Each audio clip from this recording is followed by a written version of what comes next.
On September 7, 2017, the world has witnessed one of the biggest data breaches in history. Hackers silently stole the personal information of 147 million Americans from Equifax. In just 76 days, names, social security numbers, birth dates and addresses for nearly half of the US population were gone.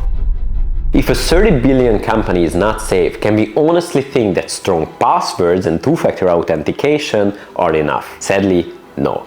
In fact, here's how unprotected we truly are. Google tracks your location even when you turn off location history. Facebook monitors your browsing on 30% of popular websites even if you're logged out or you don't even have an account. And Amazon's Ring partnerships give police in over 2,000 cities warrantless access to video footage. But that's only scratching the surface. In today's video, I will show you how our personal information is harvested without our knowledge, who profits from this vast surveillance network, and what practical steps you can do to protect yourself. So let's begin by seeing how companies gather our data in the first place. Every time you visit a website or download an app, you are met with cookie banners and terms of service pop-ups. They are everywhere, on every website and every app. And they are also designed to wear you down, so you just click I agree to get on with your day.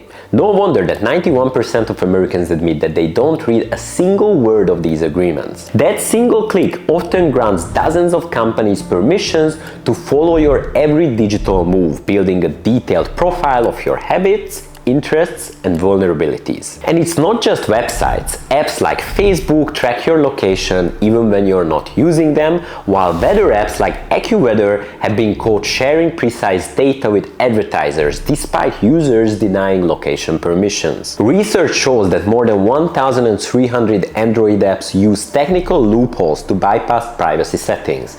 They track things like battery level, sensor data and usage patterns to create a fingerprint that follows you across the internet. And it doesn't end there. Nearly every modern device in your home collects data. Your smart TV records what you watch.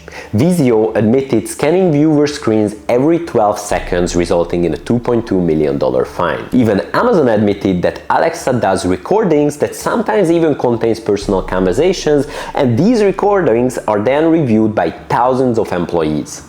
So why do these companies want to know everything about us? At least somebody's interested in our lives, right? Well, let's see what they do with all that information. At first, it seems harmless. Amazon recommends products, Netflix suggests shows, and Google Maps remembers your destinations. But behind the scenes, these companies are not just helping you.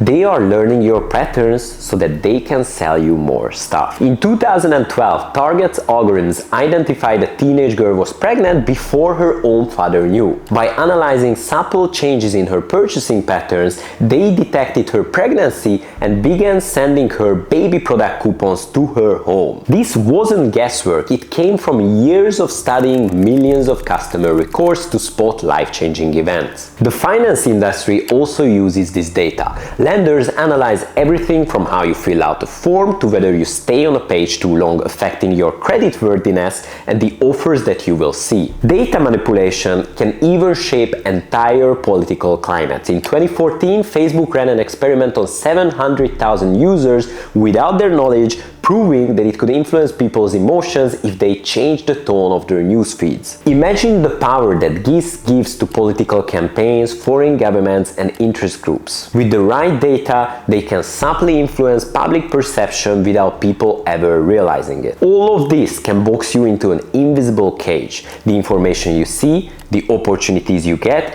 and even your emotional state can be guided by hidden algorithms. Unfortunately, it's not just companies doing this. Governments have joined forces and their reach is far greater.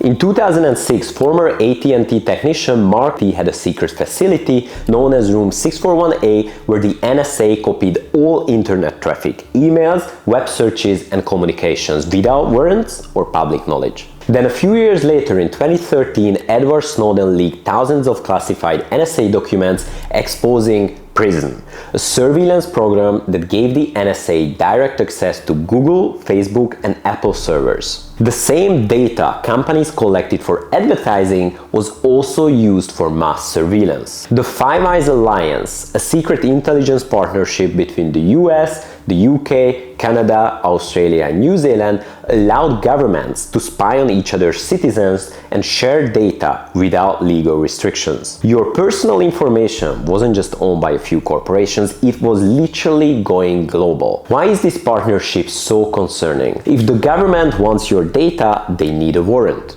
But when you voluntarily share it with private companies through terms and conditions that you never read, intelligence agencies can buy or request the same information without a warrant. And with technological advancements, this surveillance has become even more powerful. Facial recognition scans crowds at public events. License plate readers track vehicle movements nationwide, and cell site simulators can intercept mobile communications. The NSA's X-Keyscore program alone processes over 20 billion internet records daily, giving analysts access to emails, chat messages, and browsing histories with just a few keystrokes. And this level of surveillance has consequences, not just for privacy, but for human behavior itself. So what does that mean for us? Let's look at how constantly being watched shapes our minds, our behavior, and our society. Not long ago, we had more control over our data. It was physical and we knew who had our documents. Think about your social media feed.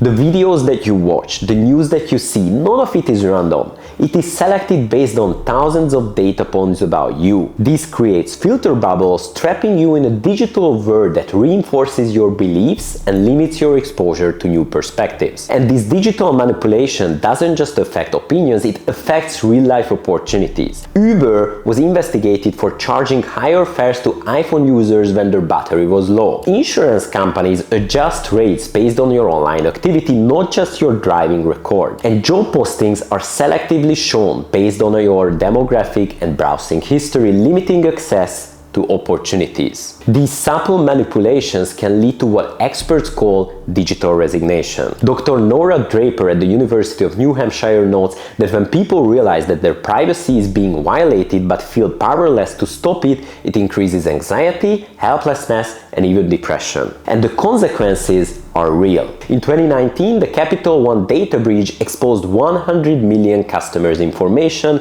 leading to widespread anxiety. And in 2018, the Facebook Cambridge Analytica scandal exposed how 87 million users had their data harvested without consent, leading to political targeting and harassment. When our personal data becomes a commodity, we lose not just privacy, but the freedom to define ourselves on our own terms. And that brings us to a critical question.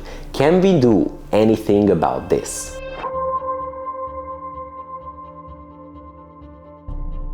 A decade ago, talking about data privacy often got you labeled as paranoid, but now the topic has gone mainstream. In 2021, Apple's app tracking transparency let users block apps from following them across the internet, and over 90% of US users chose to opt out, a loud statement that people do care when given the chance. Privacy-focused tools are also gaining ground. For example, Signal messaging app, created by a cryptographer, now serves over 40 million users. Or Firefox and Brave browsers block tracking cookies by default. And DuckDuckGo handles around 100 million private searches daily without storing any personal information.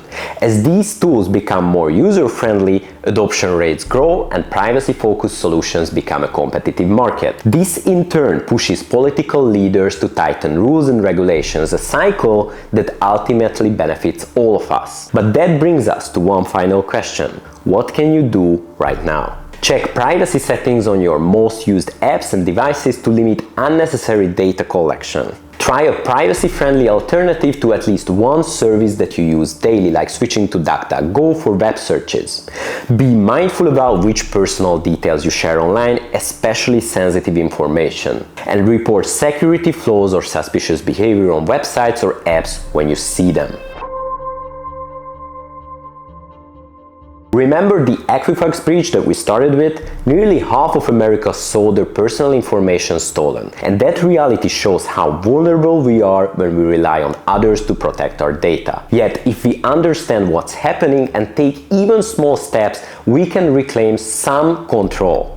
Tell me in the comments which part of this video surprised you the most. If you found this helpful, make sure that you give it a thumbs up and share it with a friend. Don't forget to subscribe for more practical strategies and insights. Thanks for watching, and I'll see you in the next one.